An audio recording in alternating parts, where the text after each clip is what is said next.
Hello everyone, welcome to a new video. We've come to the end of the second season of Queendom and we have to talk about it. Today I'm gonna be ranking the final performances of each contestant, but most importantly I'll give you my final ranking of them in the show, and let's say I was shocked to count the points too.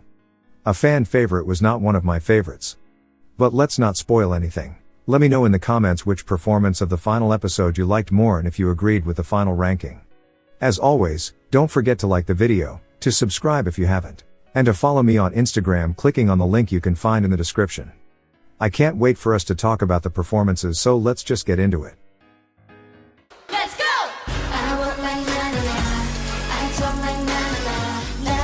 If you're wondering if the songs matter in the ranking, well, they do, and this is what I'm talking about. The track is the absolute worst of the final songs and the performance highly failed in elevating it. Those stairs in the middle of the stage were really ugly, they made the whole thing look cheap and patchy. Unfortunately, Luna goes down in my final ranking, because I have a big pet peeve about them and Queendom. They could not define an identity of theirs to showcase in the competition. I'm sure that the people who didn't stan Luna now feel conflicted about what's their concept as a group, just looking at what they've served on the Mnet stage. I refuse to believe Pose is a song of theirs. The rap was too much, not everyone needed to do it, especially Kim Lip. The vibe was too hip and the delivery did not understand the assignment. You know, I think Luna deserved to do good in the show. They were at their lowest moment and this will help them. They're my favorite group in the lineup, but Shake It was the only performance I fully enjoyed by them. They could have done much more with all of their stages. Whatever though, for who they are and what they've been through, second place sounds perfect to me.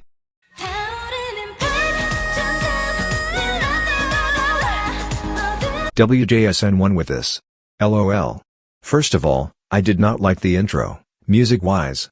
It was too separated from the song and it felt a little bit forced, but I did see the same dance move they did in the introduction stage and I love the reference. What can I say about this?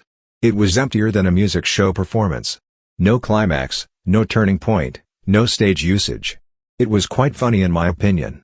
The song is very pretty but the performance was quite underwhelming. I enjoyed seeing key choreography parts, very TikTokable, but nothing more than that. No need to say that I don't care if they won after a bad stage, because you know I was rooting for them. They are Queendom, they are the dark fantasy concept, they are those girlies. They were magical as always, but this had the effect Hyland's performance in the last round had. Since they've always crushed the stage, this just didn't meet my expectations.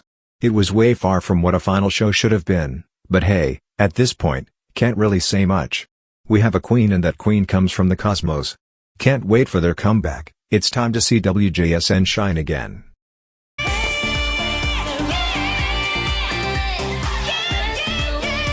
The Only True Summer Queens inaugurated the season. Again, not the biggest fan of the song, but at least it fits their image. This performance was very simple too, but it didn't feel like it was lacking anything. It was fun, fresh and captivating. Brave girls constantly brought happiness and joy on the stage and we can't deny that. From the first round, they've always had those bright smiles on. They gave us free serotonin every time. After last episode's win, I think they can start believing in themselves more. Their story is what will bring them up and up. Sure, they were not the best contestant of Queendom, but they tried to give the audience and their fans all they had. And you can't say it wasn't clear and loud more and more at every performance. They arrived in last place, but I do feel like they've had their moment in the show, so I'm actually very proud of them. I don't think there was one moment in which they did not have fun and didn't enjoy themselves while performing. I know Queendom is a competition, but they really were able to bring their natural charm up, and I'm sure a lot of people fell in love with their vibe watching them these weeks.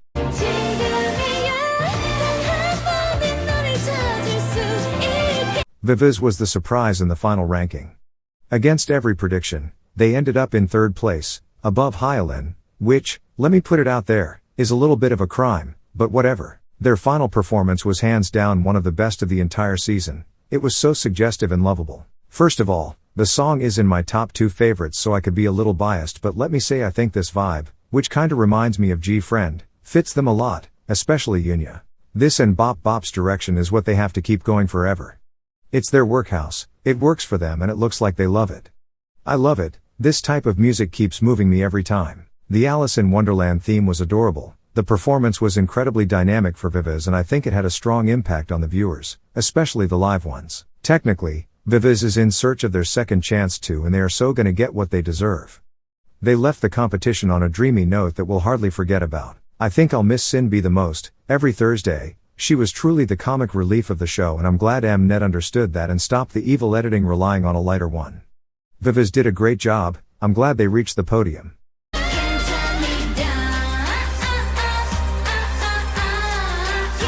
Y'all. Kepler absolutely destroyed everyone else. Sorry if I say this as the first thing, but Young-un with wet hair. More of that please.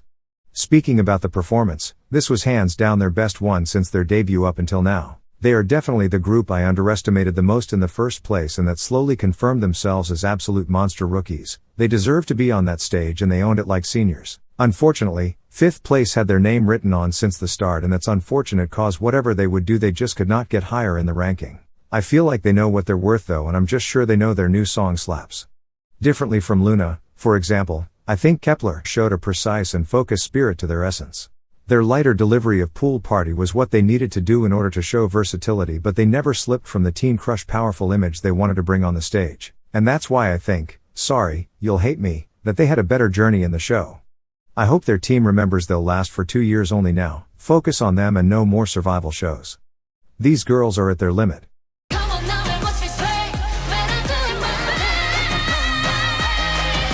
Queen Hyalin, let's collectively start a virtual applause for her. It's true, I was rooting for Cosmic Girls, but I low-key expected her to win. I just wasn't thinking about the online evaluation points, which completely turned the tables. Waka Boom is the best final song this season. It's well structured, it's a bop, it's fun and has a good pre-chorus and bridge. Her outfit just screamed royalty. Her presence on stage is and will always be miles above everyone else she was competing against here, and the position she ended in is pretty shocking. The Egyptian vibe to the stage was everything to me, but I would have avoided the featuring. I don't hate it in the song, but it was off in the performance, I have to admit. We're still in the first place though, so I clearly was able to get over it. Hyalin really said welcome to my world, to my show, and was she lying? Sorry she wasn't. Also, if you care, just like the introduction stages, hers was the only live performance, and I'm sorry but this time I want this to matter. Her vocals are out of this world and they help the performance to sound and look more involving, real and exciting. She won after all. She showed everyone what she's able to do on her own, dominating the stage like she's the empress of K-pop. Congratulations to Hyalin. I think this season will forever be iconic, especially because of her.